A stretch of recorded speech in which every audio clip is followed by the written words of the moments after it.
ಹರೇ ಕೃಷ್ಣ. ಎಲ್ಲರಿಗೂ ಸ್ವಾಗತ. ಶ್ರೀಮದ್ ಭಾಗವತಂ 3ನೇ ಸ್ಕಂದ 6ನೇ ಅಧ್ಯಾಯ ಶ್ಲೋಕ 31. ಬಾಹುಭ್ಯ ಆವರ್ತದ ಕ್ಷತ್ರಂ ಕ್ಷತ್ರಿಯ ತತ್ ಅನುವೃತ ಯಹ ಜಾತ ತ್ರಾಯತೆ ವರ್ಣಾನ್ ಪೌರುಷ ಕಂಟಕ ಕ್ಷತಾತ್. ಅನುವಾದ: ಅನಂತರ ಅದ್ಭುತ ವಿರಾಟ್ ರೂಪನ ಕೈಗಳಿಂದ ರಕ್ಷಣಾ ಸಾಮರ್ಥ್ಯ ಉತ್ಪನ್ನವಾಯಿತು ಮತ್ತು ಅಂತ ಸಾಮರ್ಥ್ಯ ಸಂಬಂಧದಲ್ಲಿ ಕಳ್ಳಕಾಕರ ಮತ್ತು ದುಷ್ಟರ ಉಪಟಳದಿಂದ ಸಮಾಜವನ್ನು ರಕ್ಷಿಸತಕ್ಕ ಕ್ಷತ್ರಿಯರ ತತ್ವಕ್ಕೆ ಅನುಗುಣವಾಗಿ ಕ್ಷತ್ರಿಯರು ಕೂಡ ಅಸ್ತಿತ್ವಕ್ಕೆ ಬಂದರು. ಎಸ್, ನಾವೆಂತ ತಿಳಿಬೇಕು ಇಲ್ಲಿ ನಾವು ತಿಳಿಯಬೇಕಾದ ವಿಷಯ ಅಂತ ಅಂದ್ರೆ, ಇವತ್ತಿನ ಟಾಪಿಕ್ ಕ್ಷತ್ರಿಯ. ನಮ್ದು ಈಗ ಸೋ ಕಾಲ್ಡ್ ಪೊಲಿಟಿಷಿಯನ್ ಪ್ರಪೋದ್ ಇರುವಂತದ್ದು. ಪ್ರಪೋದ್ ಎಂತ ಹೇಳ್ತಾರೆ? So called politician. So called politician ಅಂದ್ರೆ ಹೆಸರಿಗೆ ಮಾತ್ರ ಪೊಲಿಟಿಷಿಯನ್. ಪೊಲಿಟಿಷಿಯನ್ ಅಂದ್ರೆ ಕ್ಷತ್ರಿಯ.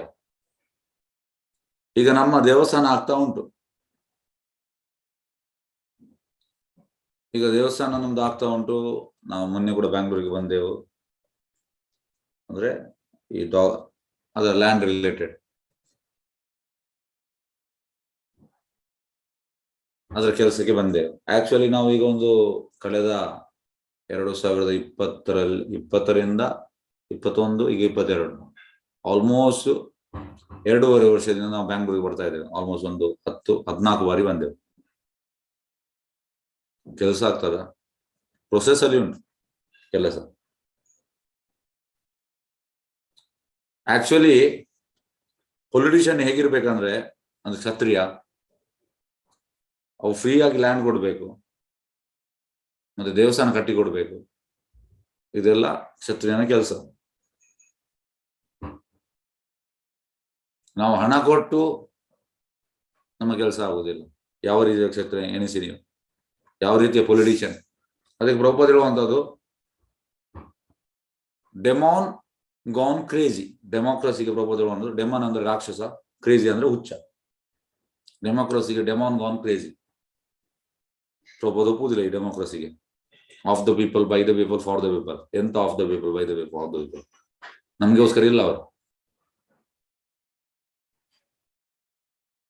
ಫಾರ್ ದ ಪೀಪಲ್ ಇಲ್ಲ. ಪ್ರಭುಪಾದ ಹೇಳುವಂಥದ್ದು, ಈಗ ನಾವು ಹೇಳ್ತೇವೆ ಆ ಪಕ್ಷ ಒಳ್ಳೇದು ಈ ಪಕ್ಷ ಒಳ್ಳೇದು ಅಂತ. ಪ್ರಭುಪಾದ ಹೇಳುವ one set of rascal is no better than other set of rascal. Both are rascals. ಯಾಕೆಂದ್ರೆ ಕೃಷ್ಣನಿಗೆ ಇಲ್ಲದೆ ಯಾವ್ದು ಹೇಳುವಂಥದ್ದು ರಾಜ್ಯವನ್ನು ನಡೆಸಲಿಕ್ಕೆ ಆಗುದಿಲ್ಲ.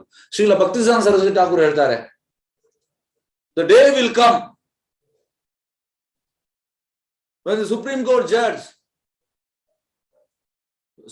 judge will have tilaka and he will give decision. ಈಗ ನೋಡಿ ಸುಪ್ರೀಂ ಕೋರ್ಟ್ ಜಡ್ಜ್ ಎಂತ ಡಿಸಿಷನ್ ಕೊಡ್ತಾ ಇದ್ದಾರೆ ಅಂದ್ರೆ ಒಂದ್ ದಿವಸ ಬರ್ತಂದೆ. ಶ್ರೀಲ ಭಕ್ತಿಸಿದ್ಧಾಂತ ಪ್ರಿಡಿಕ್ಷನ್ ನೋಡಿ, ವೈಷ್ಣವ ಪ್ರಿಡಿಕ್ಷನ್ ಎಂದು ಇದು ಆಗುದಿಲ್ಲ. ಅಂದ್ರೆ ವಿದಿನ್ 50 years ಇಲ್ಲ 100 years ಅಲ್ಲಿ ಆಗ್ಬೋದು. ಎಲ್ಲ ಪೊಲಿಟಿಷಿಯನ್ ಕೂಡ ಪ್ರಭುಪಾದ ಹೇಳ್ತಾರೆ, ಪ್ರಿಡಿಕ್ಷನ್ ಉಂಟು. All will be Vaishnavas wearing tilak. So judgement ನೋಡಿ ಹೇಗೆ ಅಂದ್ರೆ, ಜಡ್ಜ್ಮೆಂಟ್ ಈಗ ಭಕ್ತಿ ವಿನೋದ್ ಠಾಕೂರ್ ಅವರು ಮೆಜಿಸ್ಟ್ರೇಟ್ ಆಗಿದ್ರು. ಪ್ರಭುಪಾದ ಇದು ಗುರು, ಇದು ತಂದೆ. ಶ್ರೀಲ ಭಕ್ತಿಸಿದ್ಧಾಂತ ಸರಸ್ವತಿ ಠಾಕೂರ್ ಇದು ತಂದೆ. ಗೌರಕಿಶೋರ ದಾಸ್ ಬಾಬುಜಿ ಮಹಾರಾಜ್ ಇದು ಗುರು. ಭಕ್ತಿ Vinod Thakur he was A magistrate. Decision ಎಲ್ಲ ಪಟ್ ಕೊಳ್ತಾ ಇದ್ರು. ಇಮಿಡಿಯೇಟ್ ಮೃತ್ಯು, ಮರಣದಂಡನೆ. ಯಾಕೆಂದ್ರೆ ಒಮ್ಮೆ ಮಾಡಿದ್ರೆ ಇನ್ನೊಬ್ಬ ಅಂತಂದ್ರೆ, ಹೇಗಂದ್ರೆ ಕೆಲವೊಮ್ಮೆ ಜನರೆಲ್ಲ ಕೇಸ್ ಹಾಕುವಂಥದ್ದು. ಕೇಸನ್ನು ಎಂತ ಮಾಡ್ಬೇಕು, ಅದು ಫೋರ್ಜರಿ ಅಂತ ಹೇಳ್ಬೇಕು ಇಮಿಡಿಯೇಟ್. ಮತ್ತೆ ಅವರಿಗೆ ಯಾರು ಮಾಡಿದಾರೆ ಅವರಿಗೆ 10 ವರ್ಷ ಜೈಲು ಆಯ್ತು. ಮತ್ತೆ ಅವ್ರು ಎಂತ ಕೇಸ್ ಮಾಡ್ತಾರೆ?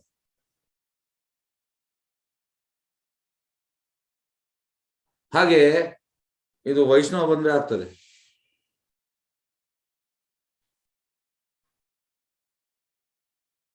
ಏನು ಪ್ರಯೋಜನ ಇಲ್ಲ. Prabhupada unless and until there is Krishna consciousness,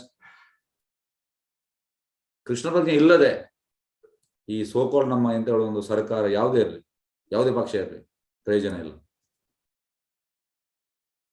ಕಳ್ಳಕಾಕರು ಎಂತ ಹೇಳ್ತಾರೆ ಇಲ್ಲಿ, ಕಳ್ಳಕಾಕರು ದುಷ್ಟರ.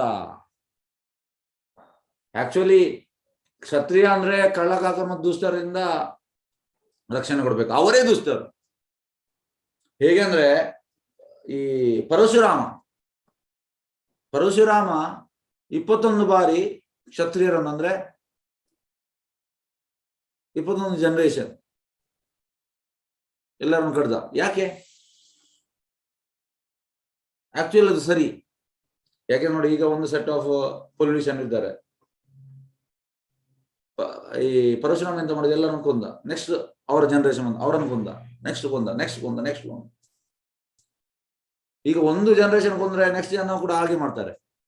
ಹಾಗಾಗಿ 21 ಜನರೇಷನ್ ನೋಡಿ. ಹಾಗಾಗಿ ಈ ಪೊಲಿಟಿಷಿಯನ್ ಅವ್ರು ನೆಕ್ಸ್ಟ್ ಬರುವಾಗ ಕೂಡ ಹಾಗೆ ಮಾಡುವಂಥದ್ದು, ಏನು ಪ್ರಯೋಜನ ಇಲ್ಲ. ಅದಕ್ಕೆ ಒಂದೇ ಉಪಾಯ ಅಂತಂದ್ರೆ ಕೃಷ್ಣ ಪ್ರಜ್ಞೆ. ಕೃಷ್ಣ ಪ್ರಜ್ಞೆಯಿಂದ ಸಾಲ್ವ್ ಆಗ್ತದೆ, ಬೇರೆ ಯಾವುದೊಂದು ಅಲ್ಲ. ಈಗ ಪ್ರಭುಪಾದ ಹೇಳುವ ಕೆಲವು ಪಾಯಿಂಟ್ಸ್ ಅನ್ನು ನಾನು ಹೇಳ್ತೇನೆ.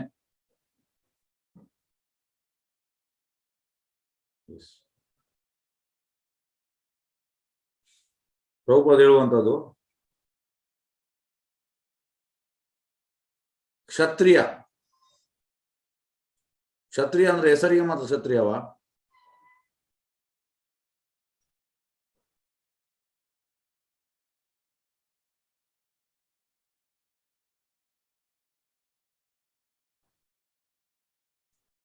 ಈಗ ಅದು ನೋಡಿ, ಈಗ ಯುದ್ಧ ಆಗ್ತದೆ, ಇಂಡಿಯಾ ಪಾಕಿಸ್ತಾನ ಯುದ್ಧ, ಇಂಡಿಯಾ ಚೈನಾ ಯುದ್ಧ. ಈಗ ಕ್ಷತ್ರಿಯ, ಈಗ ಡಿಫೆನ್ಸ್ ಮಿನಿಸ್ಟರ್ ಕ್ಷತ್ರಿಯ. ಡಿಫೆನ್ಸ್ ಮಿನಿಸ್ಟರ್ ಎಂತ ಮಾಡುವಂಥದ್ದು? ಡೆಲ್ಲಿಯಲ್ಲಿ AC ರೂಮ್ ಅಲ್ಲಿ ಟೀ ಕುಡಿತಾ ಬಿಸ್ಕಿಟ್ ತಿಂತ ಇರ್ತಾನೆ, ಅಲ್ಲಿ ಯುದ್ಧ ಆಗ್ತಾ ಇರ್ತದೆ. ಈಗ ಈ ಭಗವದ್ಗೀತೆಯ ಮೊದಲ ಅಧ್ಯಾಯದಲ್ಲಿ ದುರ್ಯೋಧನ ಹೇಳುವಂಥದ್ದು ಯಾರಿಗೆ? ದ್ರೋಣಾಚಾರ್ಯನಿಗೆ, ಅವನ ಗುರುವಿಗೆ. ಫಸ್ಟ್ ಹೇಳ್ತಾನೆ ಪಾಂಡವರ ಸೈಡಲ್ಲಿ ಯಾರೆಲ್ಲ ಇದ್ದಾರೆ ಅಂತ, ಮತ್ತೆ ಅವನ ಸೈಡಲ್ಲಿ ಇದ್ದವರನ್ನ ಹೆಸರು ಹೇಳ್ತಾನೆ. ಅಲ್ಲಿ ಸೈನಿಕರದ್ದು ಯಾರ್ದು ಹೆಸರಿಲ್ಲ, ಮೇನ್ ಯೋಧ. ಈಗ ಹೇಗಂದ್ರೆ ಮೇನ್ ಯೋಧ ಹೋದ್ರೆ ಮತ್ತೆ ಯುದ್ಧ ಫಿನಿಶ್ ಆಯ್ತು, ಆ ರೀತಿ ಸೈನಿಕರಿಗೆ ವ್ಯಾಲ್ಯೂ ಇಲ್ಲ. ಈಗ ನೋಡಿ, ಈಗ ಯುದ್ಧ ಆಗುವಾಗ ಮೇನ್ ಯಾರು? Defence minister. ಡಿಫೆನ್ಸ್ ಮಿನಿಸ್ಟರ್ ಎಲ್ಲಿ ಇರ್ತಾರೆ? AC ರೂಮ್ ಅಲ್ಲಿ ಟೀ ಕುಡಿತಾ. ಯಾವ ಟೈಪ್ ಇದ್ದು ಕ್ಷತ್ರಿಯ. ಮತ್ತೆ ಇನ್ನೊಂದು ವಿಷಯ, ಈಗ ನೋಡಿ ಪೊಲಿಟಿಷಿಯನ್ ಅಲ್ಲಿ ಇರುವವರೆಲ್ಲ ಆಲ್ಮೋಸ್ಟ್ ಹೆಚ್ಚಿನವರು ಮ್ಯಾಕ್ಸಿಮಮ್ 55+.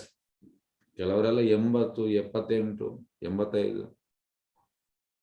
ಅದು ರೂಲ್ ಮಾಡುವ ಟೈಮ್ ಅಲ್ಲ. ಪ್ರಭುಪಾದ ಹೇಳುವಂಥದ್ದು 25ರಿಂದ 50. ಯಾಕಂದ್ರೆ ರಕ್ತ ಕುದಿಯುವಾಗ ಅವ ಹೋಗ್ಬೇಕು. ಅವನಿಗೆ ಎಂತ ಮಾಡ್ಲಿಕ್ಕೆ ಕೂಡ ಆಗ್ತದೆ. ಅಷ್ಟು ಪ್ರಾಯ ಆದ್ಮೇಲೆ ಎಂತ ಮಾಡ್ಲಿಕ್ಕೆ ಆಗ್ತದೆ ಅವನಿಗೆ? ಏನ್ ಮಾಡ್ಲಿಕ್ಕೆ ಆಗುದಿಲ್ಲ. ಅದು ಕೂಡ ರಾಂಗ್. ಎಲ್ಲ ಸಿಸ್ಟಮೇ ರಾಂಗ್, ಏನು ಹೇಳಿ ಪ್ರಯೋಜನ ಇಲ್ಲ. ಹಾಗಾಗಿ ಈ ಕ್ಷತ್ರಿಯ ಯುದ್ಧ ಆಗುವಾಗ ಈಗ ಅರ್ಜುನ ಮತ್ತೆ ಈ ಪಾಂಡವರ ಸೈಡ್ ದುಷ್ಟದುಮ್ನ ಇವರೆಲ್ಲ ಪಾಂಡವರ ಸೈಡ್. ಆ ಕಡೆಯಿಂದ ಭೀಷ್ಮ, ದ್ರೋಣ, ಕರ್ಣ ಮತ್ತೆ ದುರ್ಯೋಧನ. ಮೇನ್ ಹೆಸರು ಅವರದ್ದು ಮಾತ್ರ ಹೆಸರು ಬರುವಂತದ್ದು ಮೊದಲ ಅಧ್ಯಾಯದಲ್ಲಿ. ಸೈನಿಕರ ಎಂತದ್ದು ಹೆಸರು ಬರ್ತದೋ ಇಲ್ಲ.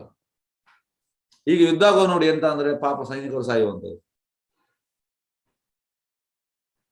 ಇದು ಕ್ಷತ್ರಿಯ ಅಲ್ಲ. ಕ್ಷತ್ರಿಯ ಅಂದ್ರೆ ಭಗವದ್ಗೀತೆಯ 18ನೇ ಅಧ್ಯಾಯ 43ನೇ ಶ್ಲೋಕ, ಶೌರ್ಯಂ ತೇಜೋ ಧೃತಿ ದಾಕ್ಷ್ಯಂ ಯುದ್ಧೇ ಚಾಪಿ ಅಪಾಯಂ ದಾನಂ ಈಶ್ವರ ಭಾವಸ್ಯ ಕ್ಷತ್ರಂ ಕರ್ಮ ಸ್ವಭಾವಜಂ. ಅಂದ್ರೆ ಶೌರ್ಯ ಅಂದ್ರೆ ಹೀರೋಯಿಸಮ್. ಈಗ ಹೀರೋ ಇರುವಂತದ್ದು ಯಾವಾಗ? ಯಂಗ್ ಏಜ್ ಅಲ್ಲಿ. ಪ್ರಾಯ ಆದ್ಮೇಲೆ ಎಂತ ಹೀರೋ ಉಂಟು? ಹೀರೋಯಿಸಮ್ ಎಲ್ಲ ಹೋಗ್ತದೆ. ಮತ್ತೆ ತೇಜಸ್ ಇರ್ಬೇಕಂದ್ರೆ ಹೇಗೆಂದ್ರೆ ಪಾರ್ಲಿಮೆಂಟ್ ಅಲ್ಲಿ ಆಗುವ ಎಲ್ಲರೂ ಹೆಚ್ಚಿನವರು ನಿದ್ದೆ ಮಾಡ್ತಾ ಇರ್ತಾರೆ. ಮತ್ತೆ ಧೃತಿ. ಧೃತಿ ಅಂದ್ರೆ ಡಿಟರ್ಮಿನೇಷನ್, ಅದು ಕೂಡ ಇಲ್ಲ. ಮತ್ತೆ ದಾಕ್ಷ್ಯಂ, ರಿಸೋರ್ಸ್ಫುಲ್ನೆಸ್. ಯುದ್ಧೆ,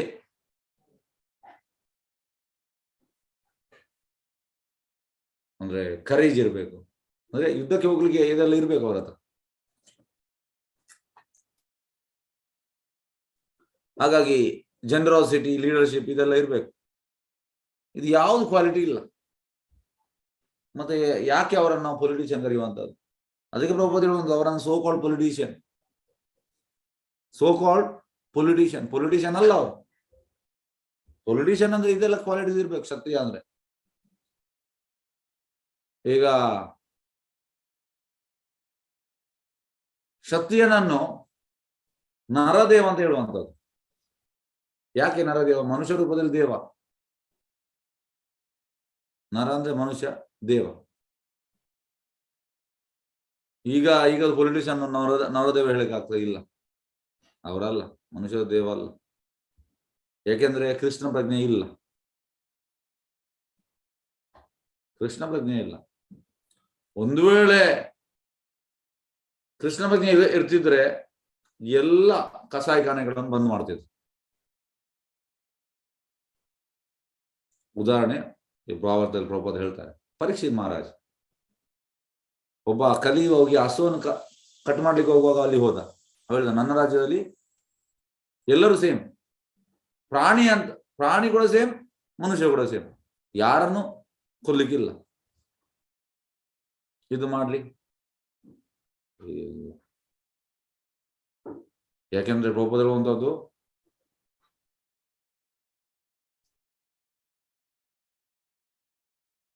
ಆಲ್ ಆರ್ ರಾಸ್ಕಲ್ಸ್.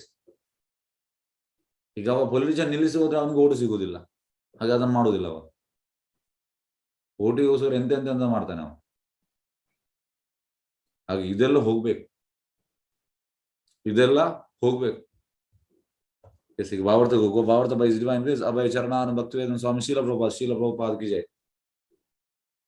ಬ್ರಾಹ್ಮಣ ತಮ್ಮ ನಿರ್ದಿಷ್ಟ ಅರ್ಹತೆ ಆಗಿರುವ ದಿವ್ಯ ವೇದ ಜ್ಞಾನದ ಒಲವಿನಿಂದಾಗಿ ಮಾನಿತರಾದ ಹಾಗೆ ಕ್ಷತ್ರಿಯರು ಬಾಧೆ ಕೊಡುವ ಕಳ್ಳಕಾಕರು ಮತ್ತೆ ದುಷ್ಟರಿಂದ ಸಮಾಜವನ್ನು ರಕ್ಷಣೆ ಮಾಡುವ ಸಾಮರ್ಥ್ಯವಿದ್ದು ಮಾನಿತರಾಗುತ್ತಾರೆ. ನೋಡಿ, ಈಗ ಅವರೇ ಕಳ್ಳಕಾಕರು.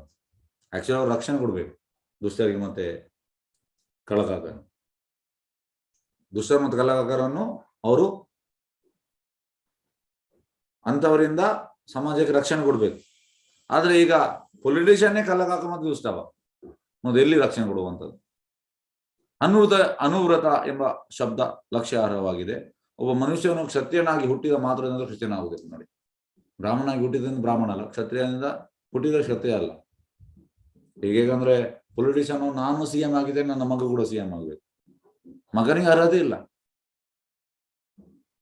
ಈ ರೀತಿ ಯೋಚನೆ ಅವರು. ಅವನು ಕಳ್ಳರಿಂದಲೂ ದುಡುಡರಿಂದಲೂ ಸಮಾಜವನ್ನು ರಕ್ಷಣೆ ಮಾಡುವ ಮೂಲಕ ಕ್ಷತ್ರಿಯ ತತ್ವವನ್ನು ಅನುಸರಿಸುವುದರಿಂದ ಕ್ಷತ್ರಿಯನೆನಿಸುತ್ತಾನೆ. ವರ್ಣ ಪದ್ಧತಿಯ ಕಲ್ಪನೆಯ ಗುಣವನ್ನು ಆಧರಿಸುವುದು ಅಲ್ಲದೆ ಜನ್ಮದ ಅರ್ಹತೆಯಿಂದಲ್ಲ. ಎಸ್ ನೋಡಿ, ಜನ್ಮದಿಂದಲ್ಲ, ವರ್ಣ ಪದ್ಧತಿಯಿಂದ. ಜನ್ಮವು ಹೊರ ಗಣ ವಿಚಾರವಾಗಿದೆ, ಅದು ವರ್ಣ ವಿಭಾಗಗಳ ಮುಖ್ಯ ಅಂಶವಲ್ಲ. ಜನ್ಮ ಮೀನಲ್ಲ. ಜನ್ಮನಾ ಜಾಯತೆ ಶೂದ್ರ ಸಂಸ್ಕಾರ ಭವೇ ದ್ವಿಜ. ಸಂಸ್ಕಾರ ಭಗವದ್ಗೀತೆಯಲ್ಲಿ 18:41-44 ಬ್ರಾಹ್ಮಣ ಕ್ಷತ್ರಿಯ ವೈಶ್ಯ ಶೂದ್ರ ಅರ್ಹತೆಗಳು ಏನೆಂಬುದನ್ನು ವಿಶೇಷವಾಗಿ ಹೇಳಿದೆ. ಅಲ್ಲಿ ಉಂಟು. ಒರುವನು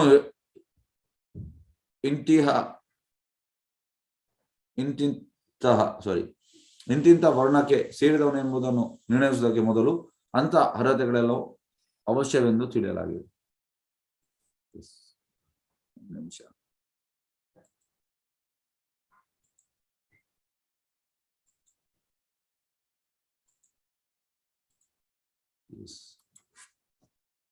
ಎಲ್ಲ ವೇದ ಧರ್ಮಗ್ರಂಥಗಳಲ್ಲಿ ಭಗವಾನ್ ವಿಷ್ಣುವನ್ನು ಪುರುಷ ಎಂದು ಹೇಳಲಾಗಿದೆ.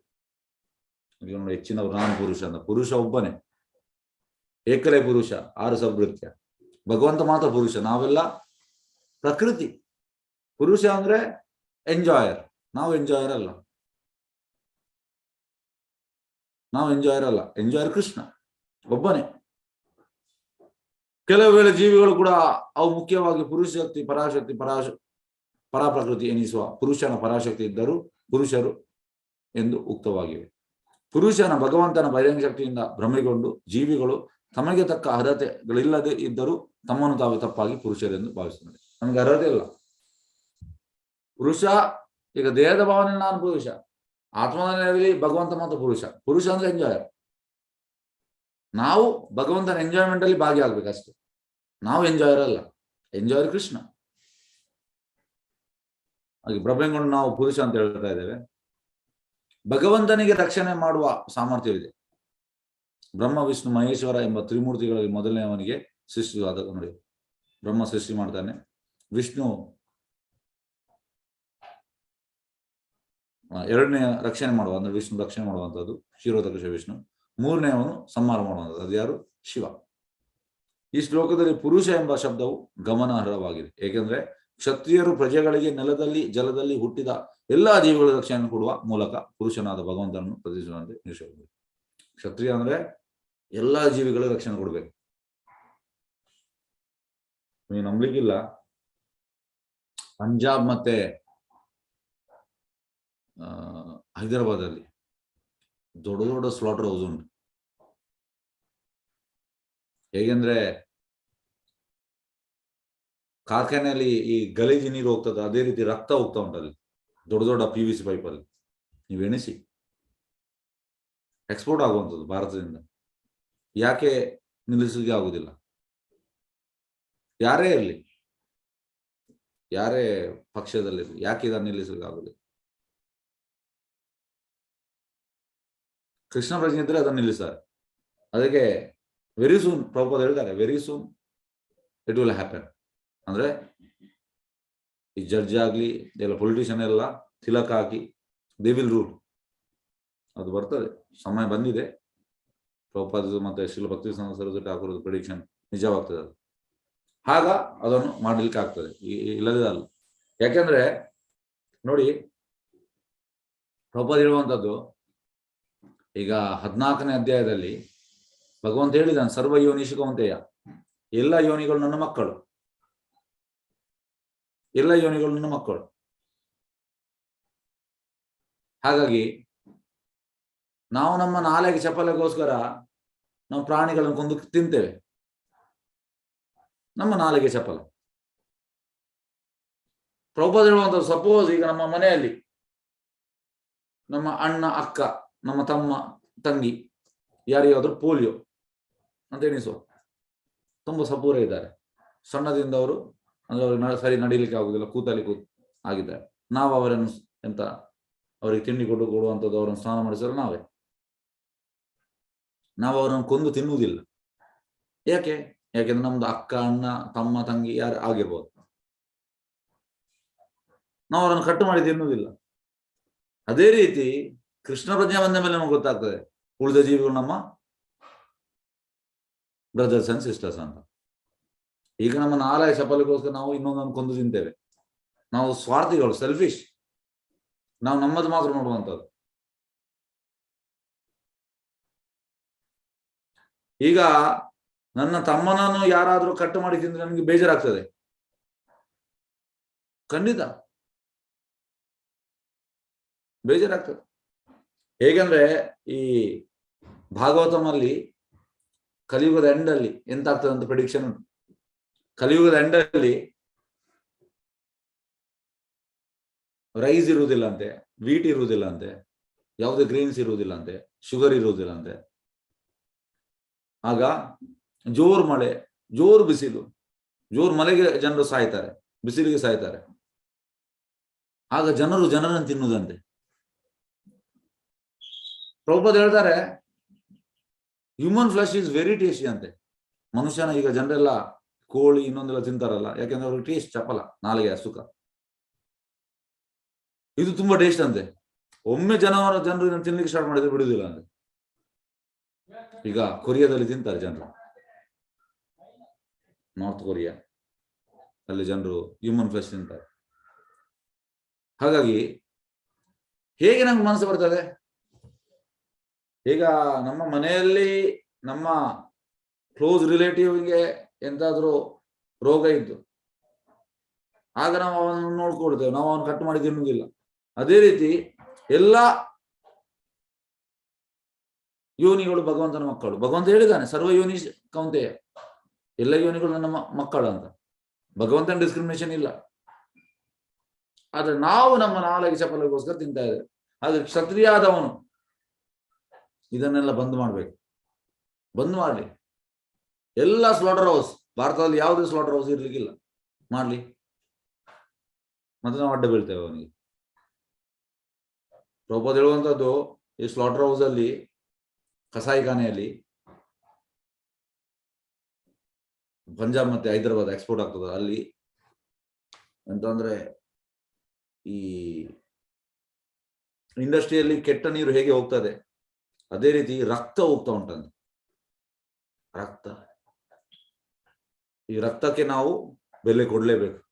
ಯಾಕೆ ನಮ್ಗೆ ಈ ಎಂತ ಹೇಳುವಂತದ್ದು ಫ್ಲಡ್ ಬರುವಂತದ್ದು, ಸುನಾಮಿ ಬರುವಂತದ್ದು, ಯಾಕೆ ಕೊರೋನಾ ಬರುವಂತದ್ದು, ಮತ್ತೊಂದೆಲ್ಲ ಯಾಕೆ ಬರುವಂತದ್ದು? ಯಾಕೆಂದ್ರೆ ನಾವು ಹೊಂದಿಕೊಂಡು ಕಾಪರೇಷನ್ ಅಲ್ಲಿ ಇಲ್ಲ. ನಾವು ಪರಾಶಕ್ತಿ, ನಾವೆಂತ ಮಾಡ್ತೇವೆ, ನಾವು ಈ ಪ್ರಾಣಿಗಳನ್ನು ಡಾಮಿನೇಟ್ ಮಾಡ್ತಾ ಇದ್ದೇವೆ, ಪ್ರಾಣಿ ಪಕ್ಷಿಗಳನ್ನು, ನಮ್ಮ ನಾಲೆಗೆ ಚಪಲಗೋಸ್ಕರ. ಹಾಗಾಗಿ ಇದು ಯಾರ ಕೆಲಸ? ಇದನ್ನು ಸ್ಟಾಪ್ ಮಾಡಿಸುವಂಥದ್ದು ಕ್ಷತ್ರಿಯನ ಕೆಲಸ. ಕ್ಷತ್ರಿಯ ಇದನ್ನು ಮಾಡ್ಬೇಕು. ಯಾಕೆ ಅವ ಅಲ್ಲಿ ಕೂತದವ ಮಾಡ್ಬೇಕು, ಅವನ ಕೆಲಸ ಸ್ಟಾಪ್ ಮಾಡಿಸ್ಬೇಕವ. ಅದಕ್ಕೆ ಪ್ರಪೋಸ್ ಹೇಳುವಂತದ್ದು, one set of rascal is no better another set of rascal. ನಾವು ಆ ಪೊಲಿಟಿಷನ್ ಒಳ್ಳೆ, ಈ ಪೊಲಿಟಿಷನ್ ಹೇಳುವುದಿಲ್ಲ. ನಾವು ಎಲ್ಲರೂ ಒಂದೇ, ಎಲ್ಲರೂ ಒಂದೇ, ಎಲ್ಲರೂ ಕಳ್ಳರೆ. ಯಾಕೆಂದ್ರೆ ಅವರಿಗೆ ಜನರ ಚಿಂತೆ ಇಲ್ಲ, ಪ್ರಾಣಿಗಳ ಚಿಂತೆ ಇಲ್ಲ, ಯಾವುದು ಚಿಂತೆ ಇಲ್ಲ. ಅವರಿಗೆ ಹಣ ಮಾಡುವಂಥದ್ದು, ಹಣ ಮಾಡುವಂಥದ್ದೇ ಚಿಂತೆ, ಕೂಡಿಡುವಂಥದ್ದು ನೆಕ್ಸ್ಟ್ ಇಲೆಕ್ಷನ್ಗೆ ಖರ್ಚು ಮಾಡ್ಲಿಕ್ಕೆ. ಇದು ಅವರ ಯೋಜನೆ. ಹಾಗಾಗಿ ನೀವು ಎಣಿಸಿ ಯಾವ, ಅದಕ್ಕೆ ಭಾಗವತ ಓದಿ ನಮ್ಗೆ ಗೊತ್ತಾಗ್ತದೆ. ಇಲ್ಲದ್ರೆ ನಾವೆಂತ ಅಂದ್ರೆ ಆ ಪೊಲಿಟಿಷಿಯನ್ ಜೈ ಹಾಕುವಂಥದ್ದು, ಜೈ ಜೈ ಅಂತ. ಯಾರಿಗೆ ಜೈ ಹಾಕುವ ಅವಶ್ಯಕತೆ ಇಲ್ಲ. ಜೈ ಹಾಕುವುದ್ರೆ ಕೃಷ್ಣನಿಗೆ ಜೈ ಹಾಕಿ. ಎಲ್ಲ ಕಳ್ಳರು, ಜೈ ಹಾಕುದು ಪ್ರಭುಪಾದಿಗೆ ಹಾಕಿ. ಕಳ್ಳರು ಎಲ್ಲರು. ಹಾಗೆ ಎರಡನೇ ಅವನಿಗೆ ರಕ್ಷಣೆ ಮಾಡುವ ಅಧಿಕಾರವಿದ್ದ, ಮೂರನೇ ಅವನಿಗೆ ಸಮೋಕೆ ಪುರುಷ ಅಂಶ ಗಮನ. ಏಕೆಂದ್ರೆ ಕ್ಷತ್ರಿಯ ಪ್ರಜೆಗಳಿಗೆ ನೆಲದಲ್ಲಿ ಜಲದಲ್ಲಿ ಹುಟ್ಟಿದ ಎಲ್ಲಾ ಜೀವಿಗಳಿಗೆ ರಕ್ಷಣೆ ಕೊಡುವ ಮೂಲಕ ಪುರುಷನಾದ ಭಗವಂತನ ಪ್ರತಿನಿಧಿಸುವಂತೆ ನಿರೀಕ್ಷಲಾಗಿದೆ. ಅಂದ್ರೆ ರಕ್ಷಣೆ ಕೊಡ್ಬೇಕವ ಎಲ್ಲರಿಗೂ, ನೆಲದಲ್ಲಿ ಜಲದಲ್ಲಿ, ಎಲ್ಲ ಪ್ರಾಣಿಗಳಿಗೆ, ಎಲ್ಲ ಜೀವಿಗಳಿಗೆ. ಆದ್ರಿಂದ ರಕ್ಷಣೆ ಮಾನವರಿಗೆ ಮತ್ತು ಪ್ರಾಣಿಗಳಿಗೆ, ಹೀಗೆ ಉಭಯರಿಗೂ ಸಲ್ಲುವಂಥದ್ದು. ನೋಡಿ, ಮಾನವರಿಗೂ ಕೂಡ ಮತ್ತು ಪ್ರಾಣಿಗಳಿಗೆ. ಯಾಕೆ ನಾವು ಪ್ರಾಣಿಗಳನ್ನು ಕೊಲ್ಲುವಂಥದ್ದು? ನೋಡಿ, ಈಗ ನಾವು ತಿಂತಾ ಇದ್ದೇವೆ ನಮ್ಮ ನಾಲೆ ಚಪಲಗೋಸ್ಕರ. ನಾವು ಅವರ ಕಣ್ಣೀರನ್ನು ನಮ್ಗೆ ಸಿಕ್ಕೇ ಸಿಗ್ತದೆ, ಎಲ್ಲಿ ಹೋಗುದಿಲ್ಲ. ನೇಚರ್ಸ್ ಅಂದ್ರೆ Newton's law, for every action there is equal and opposite reaction. ತಲೆಗೆ ಹಾಕ್ತಾ ನೀರು ಕಾಲಿಗೆ ಬರಲೇಬೇಕು. ಅವರ ನೋವು, ಪ್ರಾಣಿಗಳನ್ನು ಕೊಂದು, ಹೇಗಂದ್ರೆ ಯಾರನ್ನು ಕೊಲ್ಲಿಕ್ಕೆ ಹೋಗುವಾಗ ಕೂಗ್ತಾರೆ ತುಂಬಾ. ನೀವು ಮನುಷ್ಯರು ನೋಡಬಹುದು ಪಿಕ್ಚರ್ ಅಲ್ಲೆಲ್ಲ, ತುಂಬಾ ಕೂಗ್ತಾರೆ. ಅದೇ ರೀತಿ ಪ್ರಾಣಿಗಳಿಗೆ ಕೂಡ ಕೂಗು ಉಂಟು, ನಮ್ಗೆ ಕೇಳುವುದಿಲ್ಲ. ಯಾಕಂದ್ರೆ ನಾವು ತೀರಾ ತಮೋ ಗುಣದಲ್ಲಿ ಇದ್ದೇವೆ. ನಾವು ತಮೋ ಗುಣದಲ್ಲಿ ಇದ್ದ ಕಾರಣ ನಮ್ಗೆ ಅವರ ಕೂಗು ಕಾಣುವುದಿಲ್ಲ. ಹೇಗೆಂದ್ರೆ ನಾನು ಬೆಳಿಗ್ಗೆ ವಾಕಿಂಗ್ ಹೋಗ್ತೇನೆ. ವಾಕಿಂಗ್ ಹೋಗುವಾಗ ನಾನು ಟೆಂಡರ್ ಕೋಕೋನಟ್ ಕುಡಿಲಿಕ್ಕೆ ಹೋಗ್ತೇನೆ, ಅಂದ್ರೆ ಈ ಎಳ್ನೀರು. ಅಲ್ಲಿ ಪಕ್ಕದಲ್ಲಿ ಫ್ರೂಟ್ ಶಾಪ್ ಮತ್ತೆ ರೇಷನ್ ಶಾಪ್ ಮತ್ತೆ ನೆಕ್ಸ್ಟ್ಗೆ ಈ ಕೋಳಿದೆಲ್ಲ, ಕೋಳಿ ಮಾಂಸದೆಲ್ಲ. ಅಲ್ಲಿ ಅದು ಕೂಗುವಾಗ ನೋವಾಗ್ತದೆ. ಆ ರೋಡಿಂದ ನಾನು ಅಲ್ಲಿ ವಾಕಿಂಗ್ ಮಾಡ್ದ ಈ ಕಡೆ ರೋಡಿಗೆ ಹೋಗುವಂಥದ್ದು ಆಗುದಿಲ್ಲ, ಕೇಳಲಿಕ್ಕೆ ಆಗುದಿಲ್ಲ ಕೂಗು. ಆದ್ರೆ ಅವನಿಗೆ ಅಲ್ಲಿ ಕಟ್ ಮಾಡುವವನಿಗೆ ಕೂಗು ಕೇಳುವುದಿಲ್ಲ, ಅವನಿಗೆ ತಮೋ ಗುಣದಲ್ಲಿದ್ದಾನೆ ಅವನು. ನಮ್ಗೆ ಆಗುದಿಲ್ಲ, ನಮಗೆ ಆಗುದಿಲ್ಲ ಕೂಗು ಕೇಳಲಿಕ್ಕೆ. ಹಾಗಾಗಿ ಜನರು ತೀರಾ ತಮಗುಣದಲ್ಲಿರುವ ಕೂಗು ಕೇಳುವುದಿಲ್ಲ ಅವರಿಗೆ. ಅವರ ಮನೆಯಲ್ಲಿ ಎಂತಾದ್ರೂ ಕೂಗು ಕೇಳ್ತದೆ ಅವರಿಗೆ. ಅವರ ತಮ್ಮನಿಗೆ, ಅವರ ಅಕ್ಕನಿಗೆ, ಅವರ ಮಗನಿಗೆ, ಅವರ ತಾಯಿಗೆ ಎಂತಾದ್ರೂ ಕೂಗು ಕೇಳ್ತದೆ. ಇನ್ನೊಂದು ಪ್ರಾಣಿಗಳ ಕೂಗು ಕೇಳುವುದಿಲ್ಲ. ಟೋಟಲ್ ನಾವು ಸೆಲ್ಫಿಶ್. ನಾವು ಹೇಳುವಂತ ದೊಡ್ಡ ದೊಡ್ಡ ಆ ಸೇವೆ ಈ ಸೇವೆ, ಮಾನವ ಸೇವೆ ಈ ಸೇವೆ ಆ ಸೇವೆ, ಸಮಾಜ ಸೇವೆ ಇದೆಲ್ಲ ಹೇಳ್ತೇವೆ. ಯಾಕೆ ನಮ್ಗೆ ಇನ್ನೊಂದು ಜೀವಿಯ ಕೂಗು ಕೇಳುವುದಿಲ್ಲ? ನಮ್ಗೆ ಯಾಕೆ ನಾವು ಕೊಲ್ಲುವಂತದ್ದು? ಯಾಕೆ? ಇಲ್ಲ ಪ್ರಶ್ನೆ ಬರ್ಬೇಕು ನಮ್ಗೆ. ಮನುಷ್ಯ ಆದ ಮೇಲೆ ಇದೆಲ್ಲ ಪ್ರಶ್ನೆ ಬರ್ಬೇಕು. ಭಕ್ತ ಅಂದ್ರೆ ಪರ ದುಃಖ ದುಃಖಿ. ಇನ್ನೊಂದು ಜೀವಿಯ ದುಃಖ ನೋಡುವಾಗ ಅವನಿಗೆ ದುಃಖ ಆಗಬೇಕು. ನೆಕ್ಸ್ಟ್ ಲೆವೆಲ್ ನಾವು ಪ್ರಾಣಿ ಆಗ್ಬಹುದು. ನೆಕ್ಸ್ಟ್ ಲೆವೆಲ್ ನಾವು ಪ್ರಾಣಿ ಆಗ್ಬಹುದು. ಆಗ ನಮ್ಮನ್ನು ಕೂಡ ಕೊಂದು ತಿಂತಾರೆ. ಈ ನ್ಯೂಟನ್ಸ್ ಲಾ ಅಂದ್ರೆ ಹಾಗೆ, every action is equal and opposite reaction. ಈಗ ನೀನು ಕೊಲ್ತಾ ಇದೆಯಾ, ನೆಕ್ಸ್ಟ್ ನಿನ್ನನ್ನು ಕೂಡ ಕೊಲ್ಲುವಂಥದ್ದು. ಹಾಗಾಗಿ ರೆಡಿ ಇರ್ಬೇಕು ನಾವು. Next life ready. ಭಗವಂತ, ಯಾಕಂದ್ರೆ ಭಗವಂತನಿಗೆ ಎಲ್ಲರೂ ಮಕ್ಕಳೇ. ಭಗವಂತನಿಗೆ ಡಿಸ್ಕ್ರಿಮಿನೇಷನ್ ಇಲ್ಲ. ನಮ್ಗೆ ಇರ್ಬೋದು ಡಿಸ್ಕ್ರಿಮಿನೇಷನ್. ಪ್ರಾಣಿಗಳನ್ನು ಕೊಲ್ಬಾರ್ದು, ಇದು ಮನುಷ್ಯನನ್ನು ಕೊಲ್ಬಾರ್ದು, ಪ್ರಾಣಿಗಳನ್ನು ಕೊಲ್ಬಹುದು. ಈಗ ಹೇಗಂದ್ರೆ ಪ್ರಭುಪಾದ್ ಆಸ್ಟ್ರೇಲಿಯಾಕ್ಕೆ ಹೋದ್ರು. ಆಸ್ಟ್ರೇಲಿಯಾಕ್ಕೆ ಹೋಗಿ ಅಲ್ಲಿ ಎಲ್ಲ ಫಾದರ್ಸ್, ಈ ಚರ್ಚಿದ ಫಾದರ್ಸ್ ಎಲ್ಲ, ಅಂದ್ರೆ ಪ್ರಭುಪಾದ್ ಅವರನ್ನು ಭೇಟಿ ಆಗ್ಲಿಕ್ಕೆ ಹೋಗಿದ್ರು. ತುಂಬಾ ಫಾದರ್ಸ್ ನೋಡಿದ್ರು. ಪ್ರಭುಪಾದ್ ಹೇಳಿದ್ರು, ಐ ಆಮ್ ಕ್ರಿಶ್ಚಿಯನ್ ಅಂತ ಹೇಳಿದ್ರು. ಯು ಆರ್ ಕ್ರಿಶ್ಚಿಯನ್, ನೀವೇ ಹೇಗೆ ಕ್ರಿಶ್ಚಿಯನ್ ಆಗ್ಲಿಕ್ಕೆ? ನಾವು ಕ್ರಿಶ್ಚಿಯನ್ಸ್. ಪ್ರಭುಪಾದ್ ನೀವು ಕ್ರಿಶ್ಚಿಯನ್ಸ್ ಅಲ್ಲ ಅಂತ. ಅವ್ರಿಗೆ ಶಾಕ್ ಆಯ್ತು. ನೋಡಿ, ಚರ್ಚಿದ ಫಾದರ್ಸ್ ಅವರೆಲ್ಲ. ಅದಕ್ಕೆ ಯಾಕೆ ನಾವು ಕ್ರಿಶ್ಚಿಯನ್ ಅಲ್ಲ? ನೀವು ಜೀಸಸ್ ಹೇಳಿದನ್ನು ಫಾಲೋ ಮಾಡ್ತಾ ಇಲ್ಲ. ಪ್ರಭುಪಾದ್ ಹೇಳಿದ್ರು, ನಾನು ಜೀಸಸ್ ಹೇಳಿದನ್ನು ಫಾಲೋ ಮಾಡ್ತಾ ಇದ್ದೇನೆ. ಜೀಸಸ್ ಇದು 10 ಅಮೆಂಡ್ಮೆಂಟ್ಸ್ ಉಂಟು. ಅದ್ರಲ್ಲಿ ಒಂದು ಅಮೆಂಡ್ಮೆಂಟ್ ಅಂತಂದ್ರೆ ದೋಷ ನಾಟ್ ಟು ಬಿ ಕಿಲ್ಡ್. ಅಂದ್ರೆ ದೋಷ ನಾಟ್ ಟು ಬಿ ಕಿಲ್ಡ್ ಅಂದ್ರೆ ಪ್ರಾಣಿಗಳನ್ನು ಕೊಲ್ಬಾರ್ದು ಅಂತ. ಆದ್ರೆ ಹೇಗೆ ನಮ್ಮ ಭಗವದ್ಗೀತೆಯಲ್ಲಿ 1000 ಎಡಿಷನ್ ಉಂಟು, ಅದ್ರಲ್ಲಿ 990 ಎಡಿಷನ್ ಬೋಗಸ್ ಎಡಿಷನ್ ಪ್ರಭುಪಾದ್ ಹೇಳಿದ್ದಾರೆ. ಯಾಕೆ?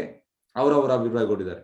ಅದೇ ರೀತಿ ಈ ಬೈಬಲ್ ಅಲ್ಲಿ ಕೂಡ ಬೋಗಸ್ ಎಡಿಷನ್ ಅದು. ಅವ್ರು ಎಂತ ಮಾಡಿದ್ದಾರೆ? ದೋಷ not to be murdered. Murdered ಅಂದ್ರೆ ಮನುಷ್ಯರನ್ನು. ಜೀಸಸ್ ಕೊಟ್ಟದ್ದು ದೋಷ ನಾಟ್ ಟು ಬಿ ಕಿಲ್ಡ್, ಪ್ರಾಣಿಗಳನ್ನು ಕೊಲ್ಬೇಡಿ ಅಂತ. ಎಲ್ಲರೂ ಪ್ರಾಣಿಗಳನ್ನು ತಿಂತಾರೆ ಅವರು. ಹಾಗೆ ಪ್ರಭುಪಾದ್ ಹೇಳಿದ್ರು, I am following what Jesus said, so I am a better Christian. You are not Christian. Jesus ಹೇಳಿದನ್ನು ಫಾಲೋ ಮಾಡ್ತಾ ಇಲ್ಲ. ಹಾಗೆ ನಾವು ನಾಳೆ ಚಪ್ಪಲಿಗೋಸ್ಕರ ನಾವು ಕೊಲ್ತಾ ಇದ್ದೇವೆ, ಇದು ಒಳ್ಳೇದಲ್ಲ, ಒಳ್ಳೇದಲ್ಲ. ನಮ್ಗೆ ಅದರ ಎಂತ ಹೇಳುವಂಥದ್ದು, we have to pay for that. ನಾವು ಅದಕ್ಕೆ ಮಾಡಿದಕ್ಕೆ ನಮ್ಗೆ ಸಿಕ್ಕೇ ಸಿಗ್ತದೆ, ಎಲ್ಲಿ ಹೋಗುದಿಲ್ಲ. ಪ್ರಭುಪಾದ್ ಒಂದು ಪುಸ್ತಕ ಬರೆದಿದ್ದಾರೆ, ಪ್ರಕೃತಿಯ ನಿಯಮಗಳು, laws of nature. For every action there is equal and opposite reaction. ಉಂಟೇ ಉಂಟು, ಎಲ್ಲಿ ಹೋಗುದಿಲ್ಲ. ಈಗ ಹೇಗಂದ್ರೆ ನನ್ನ ತಂದೆ ಹೇಳಿದ್ರು ನಂಗೆ, ಇದು 1962 ಅಲ್ಲಿ, 62, 63 ಆಗ ಅವರು ಹೈಸ್ಕೂಲ್ ಅಲ್ಲಿ ಇದ್ರು. ಜೋರ್ ಮಳೆ ಅಂತೆ. ಈಗ ನನ್ನ ಮನೆ ಹತ್ರ ಜೋರ್ ಮಳೆ ಅಂದ್ರೆ 4 ತಿಂಗಳು, ಜೂನ್, ಜುಲೈ, ಆಗಸ್ಟ್, ಒಬ್ಬ ಮಳೆ ಆದ್ರೆ ಶಾಲೆಗೆ ಹೋಗ್ಲಿಕ್ಕೆ ಆಗುದಿಲ್ಲ, ಅಷ್ಟು ಜೋರು ಮಳೆ.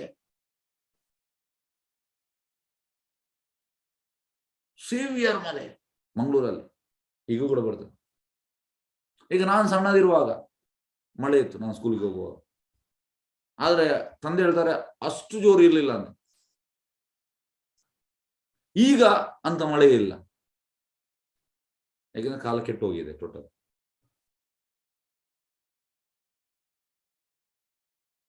ಹಾಗಾಗಿ ನಾವು ಪ್ರಕೃತಿಯನ್ನು ಟೋಟಲಿ ನಾಶ ಮಾಡ್ತಾ ಇದ್ದೇವೆ. ಯಾಕಂದ್ರೆ ಆ ಟೈಮಲ್ಲಿ ತುಂಬಾ ಕಡಿಮೆ ಮನೆ ಇತ್ತು ಅಲ್ಲಿ. ಮತ್ತೆ ನಾನು ಸಣ್ಣದಿರೋ ಸ್ವಲ್ಪ ಆಯ್ತು, ಅದಕ್ಕಿಂತ ಸ್ವಲ್ಪ ಜಾಸ್ತಿ ಆಯ್ತು, ಆದ್ರೆ ಇತ್ತು. ಆದ್ರೆ ಈಗ ತುಂಬಾ ಮನೆ ಆಗಿದೆ, ಮಳೆಯೇ ಇಲ್ಲ. ಹಾಗಾಗಿ ನಾವು ಪ್ರಕೃತಿ ವಿಕೋಪ ತಾಳ್ತಾಳೆ, ಅವ ಬರ್ತದೆ. ಹಾಗೆ ಪ್ರಜೆಗಳಿಗೆ ನೆಲದಲ್ಲಿ ಓಕೆ ಪುರುಷನಾದ ಭಗವಂತನ ಪ್ರತಿನಿಧಿಸುವ ನಿರೀಕ್ಷೆಲಾಗಿದೆ ಕೊಟ್ಟಿರೋದು. ಆದ್ರೂ ರಕ್ಷಣೆ ಮಾನವರಿಗೆ ಮತ್ತು ಪ್ರಾಣಿಗಳಿಗೆ ಹೀಗೆ ಉಭಯರಿಗೂ ಸಲ್ಲುವಂತಾಗಿದೆ. ಹಿಂದಿನ ಸಮಾಜದಲ್ಲಿ ಕಳ್ಳರ ಮತ್ತು ದುರುಳರ ಕೃತ್ಯಗಳಿಂದ ಪ್ರಜೆಗಳ ರಕ್ಷಣೆ ಆಗುವುದಿಲ್ಲ ನೋಡಿ, ಈ ಸಮಾಜದಲ್ಲಿ ಇಲ್ಲ. ಯಾಕಂದ್ರೆ ಪೊಲಿಟಿಷಿಯನ್ ಕಳ್ಳರು ಮತ್ತೆ ದುರುಳರು. ಕ್ಷತ್ರಿಯರು ಇಲ್ಲದಿರುವ ಆಧುನಿಕ ಪ್ರಜಾತಂತ್ರದ ರಾಜ್ಯವು ಹಿಂದಿನಂತೆ ಬ್ರಾಹ್ಮಣ ಮತ್ತು ಕ್ಷತ್ರಿಯರ ರಾಜ್ಯವಲ್ಲ ನೋಡಿ. ಹೇಗೆಂದ್ರೆ ಕ್ಷತ್ರಿಯ ಈಗ ಹಿಂದಿನ ಕ್ಷತ್ರಿಯರೆಲ್ಲ ಈಗ ಇಮಂ ವಿವಸತೆ ಯೋಗಂ ಪ್ರೋಕ್ತವಾನ್ ಅಹಂ ಅವ್ಯಂ ವಿವಸ್ವಾನ್ ಮನವೇ ಪ್ರಾಹ ಬಲಿ ಮನು ಇಕ್ಷಾಕಿ ಅಬ್ರವೀತ್.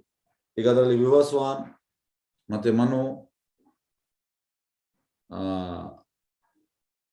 ಇಕ್ಷ್ವಾಕು ಇವರೆಲ್ಲ ರಾಜ ಋಷಿ.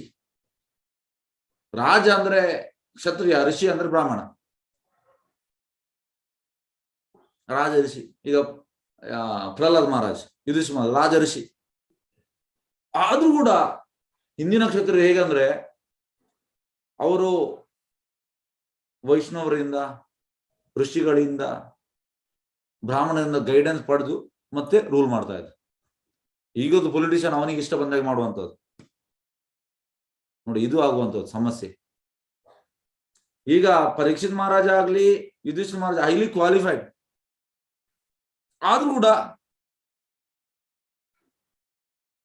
ಯಾರನ್ನ ಕೇಳ್ತಾನೆ ಅವ? ಋಷಿಗಳಿಂದ, ವೈಷ್ಣವರಿಂದ, ಬ್ರಾಹ್ಮಣರಿಂದ ಕೇಳಿ ರೂಲ್ ಮಾಡುವಂಥದ್ದು. ಈಗ ಅದೆಲ್ಲ ಇಲ್ಲ. ಎಸ್ ನೋಡಿ, ಆಧುನಿಕ ಪ್ರಜಾತಂತ್ರ ರಾಜ್ಯವು ಹಿಂದಿನಂತೆ ಬ್ರಾಹ್ಮಣ ಮತ್ತು ಕ್ಷತ್ರಿಯರ ರಾಜ್ಯವಲ್ಲ, ಅದು ವೈಶ್ಯರ ಮತ್ತು ಶೂದ್ರರ ಸರ್ಕಾರವಾಗಿರುತ್ತೆ ನೋಡಿ. ಮಹಾರಾಜ ಯುಧಿಷ್ಠಿರ ಮತ್ತು ಅವನ ಮೊಮ್ಮಗನಾದ ಪರೀಕ್ಷಿತ್ ಮಹಾರಾಜ ಇವರು ಮಾದರಿಯ ಕ್ಷತ್ರಿಯ ರಾಜರಾಗಿದ್ರು ನೋಡಿ. ಅದಕ್ಕೆ ನಾವು ಎಕ್ಸಾಂಪಲ್ ಕೊಡುವಂಥದ್ದು ಯುಧಿಷ್ಠಿರ ಮಹಾರಾಜ್ ಮತ್ತೆ ಪರೀಕ್ಷಿತ್ ಮಹಾರಾಜ್. ಹೇಗೆಂದ್ರೆ ಈಗ ನೋಡಿ, ನಮ್ಮ ಸರ್ಕಾರ ನಮ್ಮಿಂದ ಟ್ಯಾಕ್ಸ್ ಅನ್ನು ದೋಸ್ತಾ ಇದ್ದಾರೆ. ಟ್ಯಾಕ್ಸ್ ಅನ್ನು ಒಟ್ರಾಸಿ ಅಂದ್ರೆ ಅವನ ಮನೆಯಲ್ಲಿ ಅವನ ಸೇವೆ ಲಾಕರ್ ಜಾಸ್ತಿ ಆಗ್ತಾ ಹೋಗ್ತದೆ. ಆದ್ರೆ ಯುಧಿಷ್ಠಿರ ಮಹಾರಾಜಿಗೆ, ಪರೀಕ್ಷಿತ್ ಮಹಾರಾಜಿಗೆ ಜನರು 1/4 ಕೊಡ್ಲಿಕ್ಕೆ ಅಂತೆ ಅವರ ಇನ್ಕಮ್ ಇದು. ಆದ್ರೆ ಖುಷಿಯಲ್ಲಿ ಜಾಸ್ತಿ ಕೊಡ್ತಾ ಇದ್ದ ಅಂದ್ರೆ 1/4 ಅಂದ್ರೆ 25%, ಮೋರ್ ದನ್ 35% ಕೊಡ್ತಾ ಇದ್ದ. ಇದು ಕ್ಷತ್ರಿಯ. ಈಗ ಅದು ಇಲ್ಲ. ಶೂದ್ರ ಸರ್ಕಾರ ಮಹಾರಾಜ ಯುಧಿಷ್ಠಿರ ಮತ್ತು ಮೊಮ್ಮಗನ ಪರೀಕ್ಷೆ ಇವರು ಮಾದರಿ ಕ್ಷತ್ರಿಯ ರಾಜರಾಗಿದ್ರು. ಏಕೆಂದ್ರೆ ಅವರು ಎಲ್ಲಾ ಮನುಷ್ಯರಿಗೂ ಪ್ರಾಣಿಗಳು ರಕ್ಷಣೆ ಕೊಡ್ತಿದ್ರು, ಎಲ್ಲರಿಗೂ. ಈಗ ಓಟಿನ ಟೈಮಲ್ಲಿ ಹೇಳ್ತಾರೆ, ಮತ್ತೆ ಇಲ್ಲ. ಮತ್ತೆ ನಿಮ್ಗೆ 4.5 ವರ್ಷ ಇಲ್ಲ, 6 ತಿಂಗಳಿಗೆಲ್ಲ ಬಂದು ನಿಮ್ಮ ಮನೆಯಲ್ಲಿ ಊಟ ಮಾಡ್ತಾರೆ, ಎಲ್ಲ ಮಾಡ್ತಾರೆ, ನಿಮ್ಗೆ ಖುಷಿ ಆಗ್ತದೆ. ಇವಾಗ ಗ್ರೇಟ್ ಅಂತ. ಮತ್ತೆ 4.5 ವರ್ಷ ಅವನ ಲೋಕದಲ್ಲಿ ಇರ್ತಾನೆ ಅವ. ಏಕೆಂದ್ರೆ ಅವರು ಎಲ್ಲ ಮನುಷ್ಯರಿಗೆ ಪ್ರಾಣಿಗಳು ರಕ್ಷಣೆ ಕೊಡ್ತಿದ್ರು. ಕಲಿಪುರುಷನು ಹಸುವನ್ನು ಕೊಲ್ಲಲು ಉದ್ಯುಕ್ತನಾದ ಪರೀಕ್ಷಿತ್ ಮಹಾರಾಜನು ಆ ಕೂಡಲೇ ಅಪರಾಧ ಕೊಲ್ಲಲು ತಾನೇ ಸಿದ್ಧನಾದನು ಮತ್ತು ಕಲಿಪುರುಷನನ್ನು ತನ್ನ ರಾಜ್ಯದಲ್ಲಿ ಓಡಿಸಿದ. ಪರೀಕ್ಷಿತ್ ಮಹಾರಾಜ ಮಾಡಿದ ಹಾಗೆ ಮಾಡಿದ್ದು ಪುರುಷನ ಅಥವಾ ಭಗವಾನ್ ವಿಷ್ಣುವಿನ ಪ್ರತಿನಿಧಿಯ ಲಕ್ಷಣವಾಗಿದೆ ನೋಡಿ. ಅದಕ್ಕೆ ಅವರ ನರದೇವ ಹೇಳುವಂಥದ್ದು. ಈಗ ಪೊಲಿಟಿಷಿಯನ್ ನೀವು ಹೇಳ್ಬೇಡಿ ದಯವಿಟ್ಟು ನರದೇವ ಅಂತ. ನರದೇವ ಅಲ್ಲ ಅವರು. ವೈದಿಕ ನಾಗರಿಕತೆ ಪ್ರಕಾರ ಯೋಗ್ಯವಾದ ಕ್ಷತ್ರಿಯ ರಾಜನಿಗೆ ಭಗವಂತನಿಗೆ ಗೌರವವನ್ನು ಕೊಡುತ್ತಾರೆ ನೋಡಿ. ಹಾಗಾಗಿ ಯೋಗ್ಯನಾದವನಿಗೆ ಅಂಥದ್ದೇ ಸನ್ಮಾನ ಕೊಡ್ಬೇಕು. ಹೇಗೆಂದ್ರೆ ಈಗ ಕ್ಷತ್ರಿಯ, ಈಗ ಯುಧಿಷ್ಠಿರ ಮಹಾರಾಜ ಆಗ್ಲಿ, ಪರೀಕ್ಷಿತ್ ಮಹಾರಾಜ ಆಗ್ಲಿ, ಈಗ ಪ್ರಜೆಗಳು ಒಳ್ಳೇದಿದ್ರೆ ಅದು 50% ಅವನಿಗೆ ಹೋಗ್ತದಂತೆ ಕೃಷ್ಣ ಪ್ರಜ್ಞೆ. ಅದೇ ಅವ್ರು ಕೆಟ್ಟದ್ದು ಮಾಡಿದ್ರೆ 50% ಅವನಿಗೆ ಹೋಗ್ತದಂತೆ. ಈಗ ನಮ್ಮ ಸೋಕಾಲ್ಡ್ ಪೊಲಿಟಿಷಿಯನ್ ಜನರು ಮಾಡುವಂತದ್ದು ಪಾಪದು ಅರ್ಧ ಬಸ್ ಅವನಿಗೆ ಹೋಗ್ತದೆ. ಅದಕ್ಕೆ ಆ ಪಟ್ಟದಲ್ಲಿ ಕೂತ್ಕೊಳ್ಳುವಂಥದ್ದು ಸುಲಭದ ಕೆಲಸ ಅಲ್ಲ. ಈ ಅಷ್ಟು ಫೇಸ್. ಹಾಗಾಗಿ ಕೃಷ್ಣ ಪ್ರಜ್ಞೆ ಇದ್ರೆ ಮಾತ್ರ ಇದಕ್ಕೆ ಸೊಲ್ಯೂಷನ್, ಇಲ್ಲದೆ ಸೊಲ್ಯೂಷನ್ ಇಲ್ಲವೇ ಇಲ್ಲ. ಅದಕ್ಕೆ ಅವನ ನರದೇವ ಅಂತ ಹೇಳುವಂಥದ್ದು ಲಕ್ಷಣ. ವೈದಿಕ ನಾಗರಿಕದ ಪ್ರಕಾರ ಯೋಗ್ಯವಾದ ಕ್ಷತ್ರಿಯ ರಾಜನಿಗೆ ಭಗವಂತನಿಗೆ ಗೌರವ ಕೊಡುತ್ತಾರೆ, ಏಕೆಂದ್ರೆ ಅವನು ಪ್ರಜಾ ರಕ್ಷಣೆಯ ಮೂಲಕ ಭಗವಂತನ ಪ್ರತಿನಿಧಿಸುತ್ತಾನೆ. ಅದಕ್ಕೆ ಅವನಿಗೆ ಕೊಡುವಂಥದ್ದು. ಯಾಕೆಂದ್ರೆ ಅಲ್ಲಿ 50% ಅವ ಪಾಪ ಮಾಡಿದ್ ಕೂಡ ಅವನಿಗೆ ಹೋಗ್ತದೆ, ಅವ್ರು ಒಳ್ಳೇದು ಮಾಡಿದ್ ಕೂಡ ಅವನಿಗೆ ಹೋಗ್ತದೆ. ಅದಕ್ಕೆ ಅವನು ನರದೇವ ಹೇಳುವಂಥದ್ದು. ಆಧುನಿಕ ಕಾಲದಲ್ಲಿ ಚುನಾವಣೆಗೊಂಡ ಅಧ್ಯಕ್ಷರು ಕಳವಾಗದಂತೆ ಕೂಡ ರಕ್ಷಣೆ ಕೊಡಲಾರ ನೋಡಿ. ಈಗದ ಆಧುನಿಕ ಪ್ರಯೋಜನ ಇಲ್ಲ. ಯಾವುದೇ ಪಕ್ಷ, ಆ ಪಕ್ಷ ಈ ಪಕ್ಷ ಹೇಳುವುದಲ್ಲ, ಎಲ್ಲರೂ ಕಳ್ಳರೆ, ಎಲ್ಲರೂ. ಸಮಥಿಂಗ್ ಇಸ್ ಬೆಟರ್ ನಥಿಂಗ್ ಅಂದ್ರೆ ಇನ್ನೊಬ್ಬರಿಂದ ಇವ ಆಗ್ಬೋದಂತ ಅಷ್ಟೇ. ಆದ್ರೆ ಇವ ಬೆಟರ್ ಅಲ್ಲ, ಇವರ ಲೆವೆಲ್ಗೆ ಇಲ್ಲ. ಯುಧಿಷ್ಠಿರ ಮಹಾರಾಜ್ ಮತ್ತೆ ಪರೀಕ್ಷಿತ್ ಮಹಾರಾಜ್ ಲೆವೆಲ್ಗೆ ಇಲ್ಲ. ಆ ಲೆವೆಲ್ಗೆ ಬರ್ಬೇಕಿದ್ರೆ ಭಕ್ತ ಆಗ್ಬೇಕು ಅವ. ಶ್ರೀಲ ಭಕ್ತಿವೇದಾಂತ ಸರಸ್ವತಿ ಠಾಕೂರ್ ಹೇಳಿದ ಹಾಗೆ ಈ ಶುಡ್ ವೇರ್ ತಿಲಕ, ಈ should put Tilaka, and he should be devotee, he should be ವೈಷ್ಣವ. ವೈಷ್ಣವ ಅಂದ್ರೆ ಸನ್ಯಾಸಿಗಳು ಹೇಳಿದನ್ನು, ಸೀನಿಯರ್ ವೈಷ್ಣವ, ಅವ್ರು ಹೇಳಿದಾಗೆ ಅವ್ರು ರೂಲ್ ಮಾಡ್ಬೇಕು, ಕೇಳಿ ಮಾಡ್ಬೇಕು, ಅದು ಎಟಿಕೆಟ್. ಅಧ್ಯಕ್ಷ ಕೆಳವಾಗದಂತೆ ಕೂಡ ರಕ್ಷಣೆ ಕೊಡಲಾರರು. ಆದ್ರಿಂದ ಯಾವನೊಬ್ಬನು ತನಗೆ ರಕ್ಷಣೆ ಬೇಕಾಗಿದ್ದರೆ ಅದನ್ನು ವಿಮಾ ಕಂಪನಿಯಿಂದ ಪಡೆಯಬೇಕು. ವಿಮಾ ಕಂಪನಿ ಅಂದ್ರೆ ಇನ್ಶೂರೆನ್ಸ್. ಆಧುನಿಕ ಮಾನವ ಸಮಾಜ ಸಮಸ್ಯೆಗಳು ಉಂಟಾಗುತ್ತಿರುವುದು ಅರ್ಹರಾದ ಬ್ರಾಹ್ಮಣರು ಮತ್ತು ಕ್ಷತ್ರಿಯರು ಇಲ್ಲದಿರುವುದು. ಅಂದ್ರೆ ಈಗ ಹೆಡ್ಲೆಸ್ ಅಂಡ್ ಹಾರ್ಮ್ಲೆಸ್. ಹೆಡ್ ಅಂದ್ರೆ ಬ್ರಾಹ್ಮಣ, ಆರ್ಮ್ ಅಂದ್ರೆ ಕ್ಷತ್ರಿಯ. ತಲೆ ಮತ್ತೆ ಈ ಕೈ. ಕಲಿಯುಗದಲ್ಲಿ ತಲೆ ಕೂಡ ಇಲ್ಲ, ಕೈ ಕೂಡ ಇಲ್ಲ. ಅಂದ್ರೆ ಬ್ರಾಹ್ಮಣ ಕೂಡ ಇಲ್ಲ, ಕ್ಷತ್ರಿಯ ಕೂಡ ಇಲ್ಲ. ಕಲೋ ಶೂದ್ರ ಸಂಭವ. ಕಲಿಯುಗ ಅಂದ್ರೆ ಲೆಸ್ ದೆನ್ ಶೂದ್ರ ಇಲ್ಲದ್ರಿಂದ ಮತ್ತು ಸಾರ್ವತ್ರಿಕ ಚುನಾವಣೆ ಎಂಬ ಹೆಸರಿನ ಮೂಲಕ ಆಗುವ ವೈಶ್ಯರ ಮತ್ತು ಶೂದ್ರರ ಅತಿ ಪ್ರಭಾವದಿಂದ. ಎಸ್ ಕೃಷ್ಣ ಚೈತನ್ಯ.